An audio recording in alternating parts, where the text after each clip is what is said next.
কি শিখলাম যে এই বলতে বা বিচ্ছুর হুলে যে হিস্টামিন নামক এক ধরনের ক্ষারক পদার্থ থাকে, সেটা কি করে আমাদের যখন বলতে কামড় দেয় তখন আমাদেরকে অ্যাসিড জাতীয় কোনো কিছু সেখানে যদি দেই তাহলে এই ব্যথাটা আমাদের কি হবে, প্রশমিত হবে। এটা সেম প্যাটার্নে দেখো, হিস্টামিন, এই হিস্টামিন এটা একটা ক্ষারক। এ যখন তোমাকে আক্রমণ করলো তুমি কি করলা, তুমি ভাই অ্যাসিড ব্যবহার করছো বা তুমি বেকিং সোডা ব্যবহার করছো, তো এই ব্যবহার করার কারণে তোমার ব্যথাটা কি হয়েছে, প্রশমিত হয়েছে।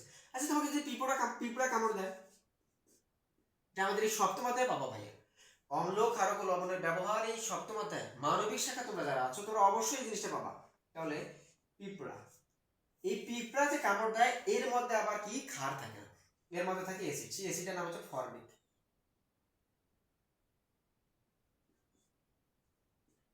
ফর্মিক অ্যাসিড থাকে। তো এটা কি ভাইয়া, অ্যাসিড।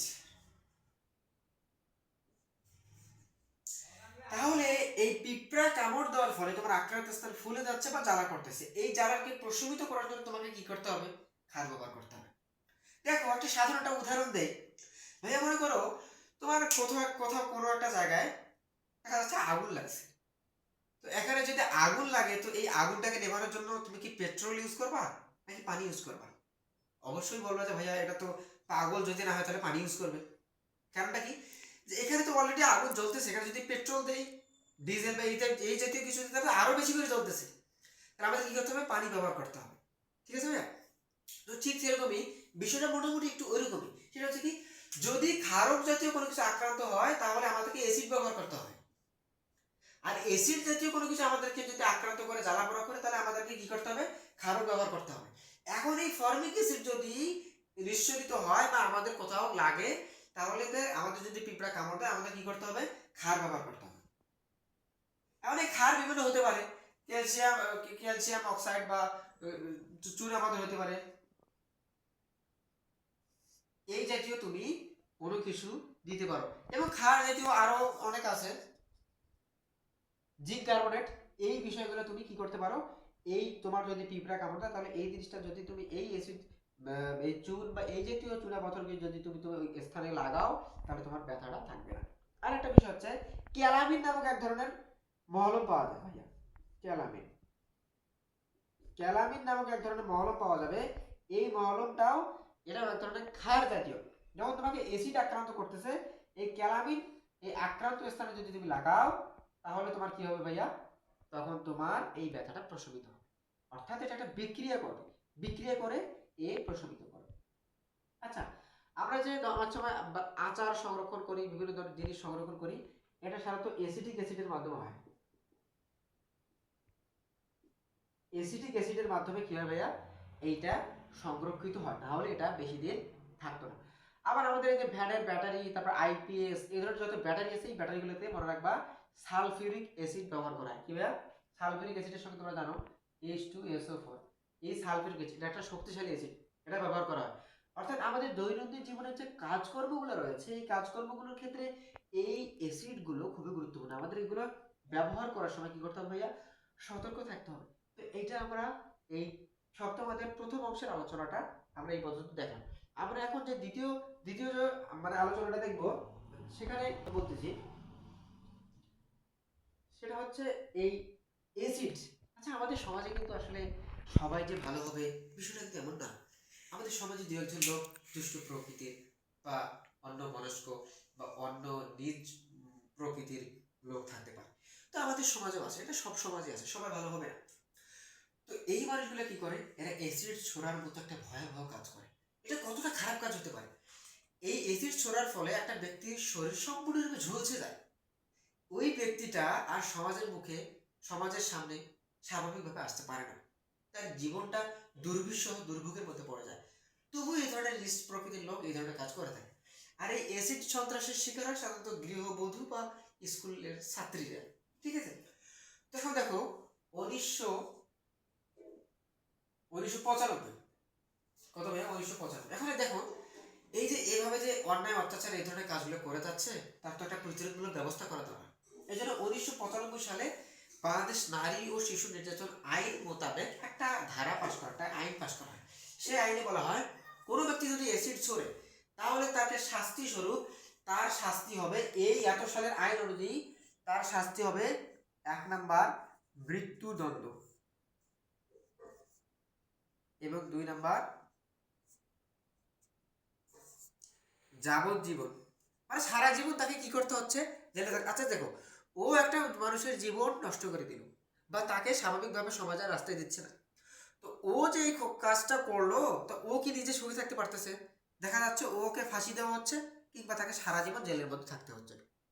তাহলে দেখো, তাহলে আমাদের কি করতে হবে, আমাদের করণীয় কি? আমাদের কাজটা হচ্ছে আমরা সাধারণত ব্যানার, পেপার, পোস্টার বা বিভিন্ন মাধ্যমে আমরা আলোচনা সভা করে এই অ্যাসিডের ভয়াবহতা সম্পর্কে জানাতে হবে, যে অ্যাসিড লাগলে কি কি ক্ষতি হয়, এবং যারা সহজে সাধারণ লোকদের কাছে অ্যাসিড বিক্রি করে এটাও আমাদের কি করতে হবে ভাইয়া, বন্ধ করে দিতে হবে। কারণ তোমরা যদি হাতেই না পাও তাহলে তোমরা খাবা কিভাবে? তো এই ধরনের একটা বিষয় তারা সাধারণ লোকদের কাছে অ্যাসিড দিয়ে থাকে, তাদেরকে সতর্ক করতে হবে। এবং সাধারণ একটা নিয়ম হলো, অ্যাসিড যদি লেগে যায় তাহলে পানি দিয়ে আমরা ধুয়ে ফেলবো। পানি দিয়ে ধুয়ে ফেললে আমাদের কি হবে, আমাদের এই জ্বালা পোড়াটা বা তুলনামূলকভাবে ক্ষতিটা কম হবে। এটা হচ্ছে আমাদের এই অ্যাসিডের শাস্তি বা এই প্রকার। তাহলে এই সালটা মনে রাখবে ভাই, 1995 সাল, এবং এর শাস্তি হচ্ছে মৃত্যুদণ্ড। 2 নম্বর হচ্ছে সারা জীবন তাকে কি করতে হবে, জেলের মধ্যে থাকতে হবে। তাহলে এখানে আমরা এই দুইটা জিনিস সম্পর্কে ধারণা পেলাম। এখন আমরা যে জিনিসটা সম্পর্কে জানবো সেটা হচ্ছে পিএইচ এর মান। পিএইচ এর মানটা খুবই গুরুত্বপূর্ণ। সেখানে মানে এটা তোমাদেরকে জানতে হবে, কারণ বোর্ড অ্যানালাইসিস করে দেখা যাচ্ছে যে পিএইচ এর মান থেকে অনেকগুলো কোশ্চেন আসছে। তো সাধারণ একটা স্কেল, এটা এরকম, এর নিরপেক্ষ মান হচ্ছে 7। পিএইচ এর নিরপেক্ষ মান হচ্ছে ভাইয়া 7। বিশুদ্ধ পানি যদি তুমি দেখো তাহলে সেটার পিএইচ এর মান কত হবে ভাইয়া, 7 হবে। খুব ইজি একটা বিষয়। এখন দেখো, 7-এর যদি কম হয়, যদি 7-এর কম হয় কোনো ক্ষেত্রে, তাহলে সেটা অ্যাসিডিক হবে। কি বললাম ভাইয়া, অ্যাসিডিক হবে, আর অ্যাসিডিও হবে, অম্লীয় হবে। আর যদি 7-এর বেশি হয় তাহলে সেটা ক্ষারীয় হবে।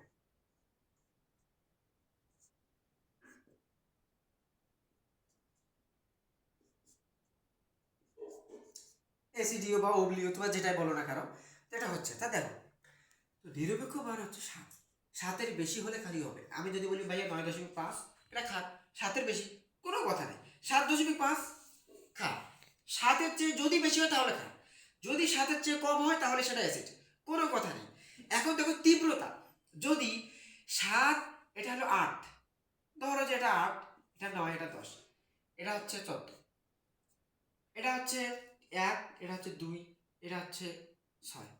আচ্ছা, যদি মাত্রাটা পিএইচ এর মানটা 14 থাকে তাহলে ক্ষারটা কি কম শক্তিশালী হবে না বেশি শক্তিশালী হবে?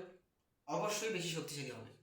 এবং এই অ্যাসিডের মানটা যদি যত কম থাকবে তত বেশি শক্তিশালী, অর্থাৎ অ্যাসিডের পিএইচ এর মানটা যত কম থাকবে তত এটা কি হবে ভাইয়া, অ্যাসিডটা আরো শক্তিশালী হবে। আর ক্ষারের আটা যত বেশি হবে তত শক্তিশালী হবে। দেখো এই যে 2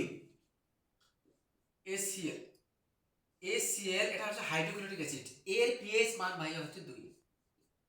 এর পিএইচ মান হচ্ছে কত, 2। দেখো, এত শক্তিশালী একটা যে অ্যাসিড আমাদের পেটের মধ্যে কিন্তু আছে, এটা জাস্ট খাদ্য হজম করার ক্ষেত্রে আমাদেরকে কি করে, অনেক সহযোগিতা করে।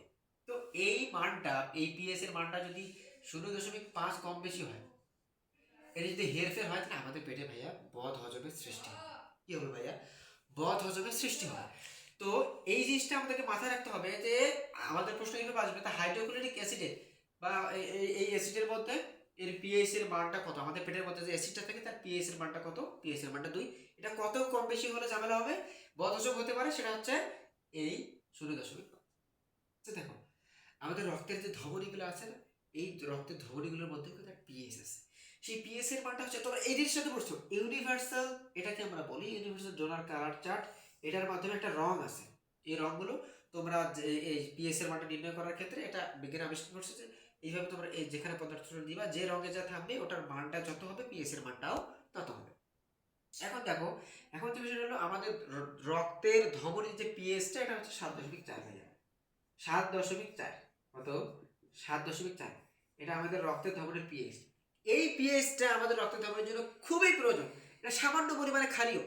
এখন মজার মানে খুব একটা গুরুত্বপূর্ণ একটা বিপজ্জনক একটা ব্যাপার হলো, যদি +- 4, এটা কিন্তু 4, আচ্ছা ইংরেজিতে নেই তাহলে বুঝতে সুবিধা হবে, এই প্লাস মাইনাস 0.4 যদি এই রক্তের ধমনীর পিএইচ এর মান কম হয়ে যায় বা বেশি হয়ে যায়, তাহলে মারাত্মক বিপর্যয় ঘটবে, এমনকি মৃত্যু হতে পারে। এই বিষয়টা মনে রাখতে হবে। তাহলে আমাদের এই ধমনী রক্তের পিএইচটা আমাদেরকে এই 7.4 মধ্যে কি করতে হবে ভাইয়া, রাখতে হবে। আরো কয়েকটি বিষয় আমাদের রয়েছে, তার মধ্যে গুরুত্বপূর্ণ একটা বিষয় হলো যে আমাদের প্রত্যেকটা জিনিসের একটা পিএইচ আছে। যেমন আমাদের আমাদের যে জিহ্বা, যেটা আমরা খাবার খুব সহজে স্বাদ বুঝতে পারি। কি একটা জিনিস দেখো তো, যে কোনো একটা খাবার খাচ্ছ, দেখা যাচ্ছে যে একটা তরকারি মুখে দিলে তোমার আম্মু বলতেছে যে বাবা একটু দেখো তো এই জিনিসটা কি আবার কিরকম হয়েছে, তুমি তরকারিটা মুখে দিলা, তুমি জাস্ট আফটার 10 সেকেন্ড, তুমি 10 সেকেন্ড আর বলতে পারতেছো মা এখানে নুনটা বা লবণটা বেশি হয়ে গেছে। কিভাবে, মানে আল্লাহ তাআলা কত সুন্দরভাবে এটাকে সৃষ্টি করছে। যাই হোক, তো আমাদের এই জিহ্বার যে পিএইচটা সেটা হচ্ছে 6.6। আমাদের জিহ্বার পিএইচটা কি 6.5। ইভেন আমরা যে ন্যাচারাল, যেটাকে ইউরিন, ইংরেজিতে ইউরিন বলি, এটা প্রস্রাব জাতীয়, এটার পিএইচটা 7-এর কম থাকবে, 7-এর কম থাকবে। ঠিক আছে, এটার পিএইচটা ভাইয়া কত থাকবে, 7-এর কম থাকবে, বা এটা কম থাকে স্বাভাবিক। তাহলে প্রত্যেকটা জিনিসের পিএইচ আছে। আচ্ছা, আমরা এই বিষয়গুলো জানলাম। এখন দেখো, আরো পিএইচ সম্পর্কে যদি তোমরা ধারণা পেতে চাও, অনেকে ক্রিম ইউজ করো, সুন্দর দেখাবে, অনেক ভালো লাগবে, হ্যান্ডসাম লাগবে, বিউটিফুল লাগবে, স্মার্ট লাগবে। এ ধরনের ক্ষেত্রে তোমরা কি করতে পারো, তোমরা কি করো, প্রসাধনী সামগ্রী বা বিভিন্ন ক্রিম ইউজ করো। আসলে ভাই এখানে কিন্তু অবাক হওয়ার কিছু নাই। এই প্রসাধনী সামগ্রীগুলোর পিএইচ এর মান তোমরা ওই প্যাকেটটা, ওই ক্রিমের প্যাকেটটা বা কার্টুনটার মধ্যে দেখবা পিএইচ এর মান দেওয়া আছে। অর্থাৎ ভাইয়া সর্বক্ষেত্রে পিএইচ এর মান লাগবে। পিএইচ এর মানটা খুবই গুরুত্বপূর্ণ। তো দেখো, সেখানে তুমি দেখবা যে 5.5 এটা লেখা থাকে। কেন লেখা থাকে জানো? কারণ আমাদের সাধারণত ত্বকের যে পিএইচ এর মানটা, আমাদের ত্বকের পিএইচটা 4 থেকে 6 এর মধ্যে থাকে। কতর মধ্যে থাকে?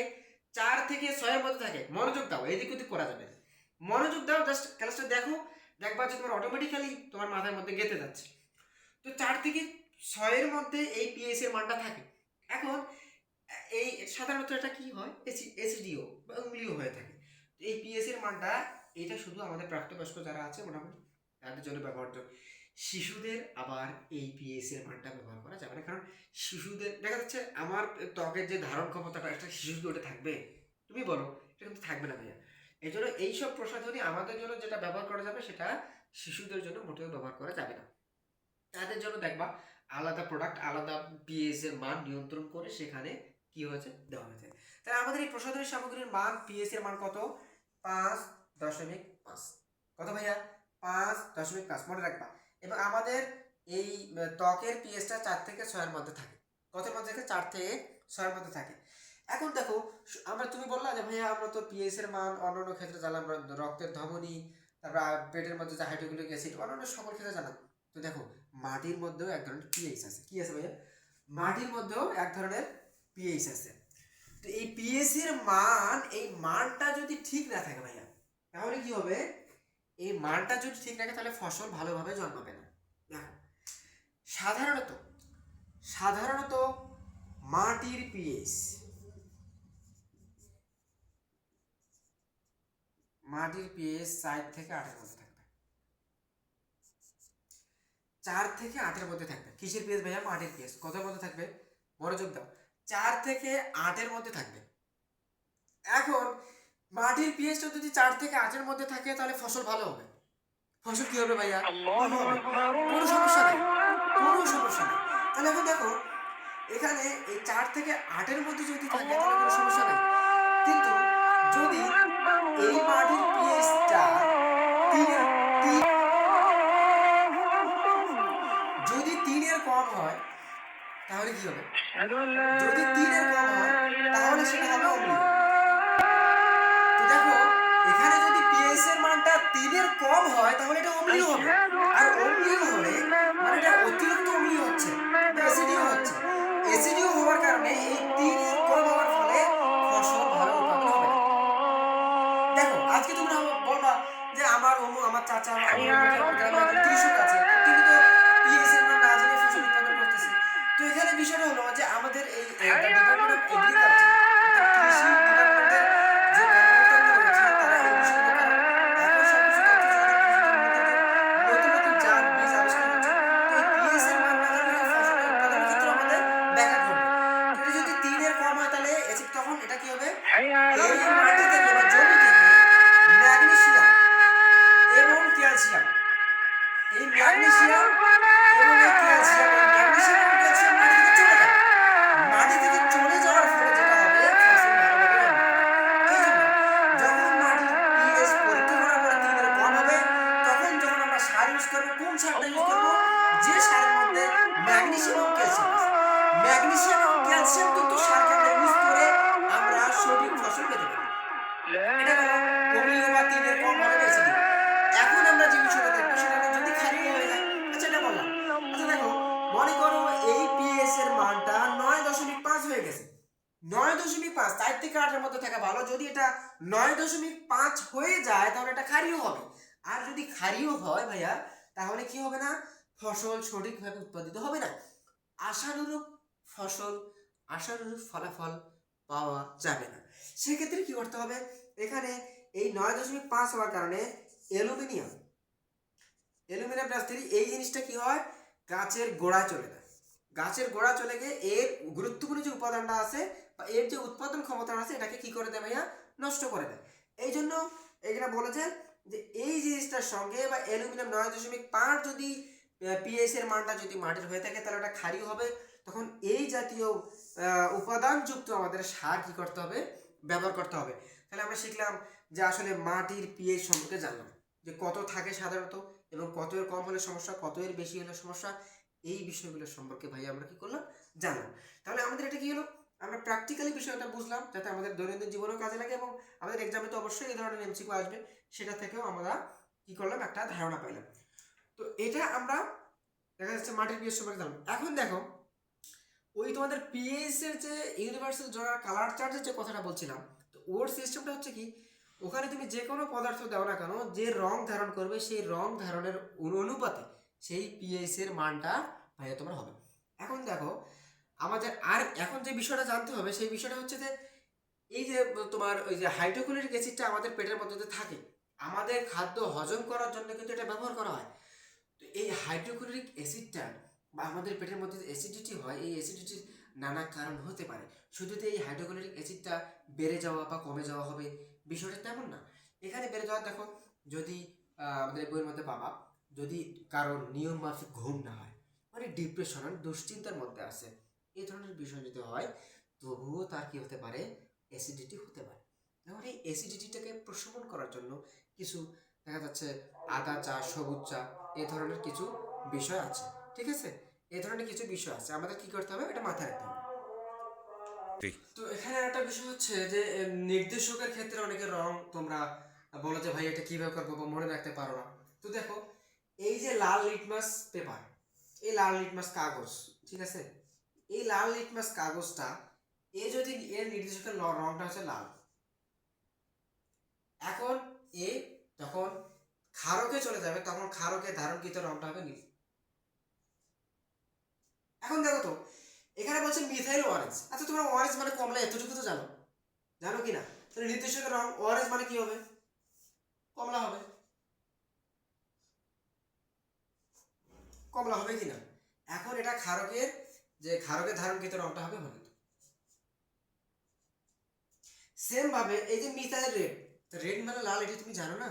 লাল হইতে লাল, এটাও হলুদ হবে। কি হবে ভাই, হলুদ হচ্ছে।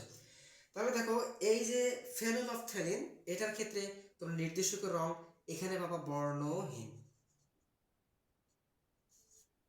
এবং এখানে যা তোমরা কি পাচ্ছ, গোলাপি।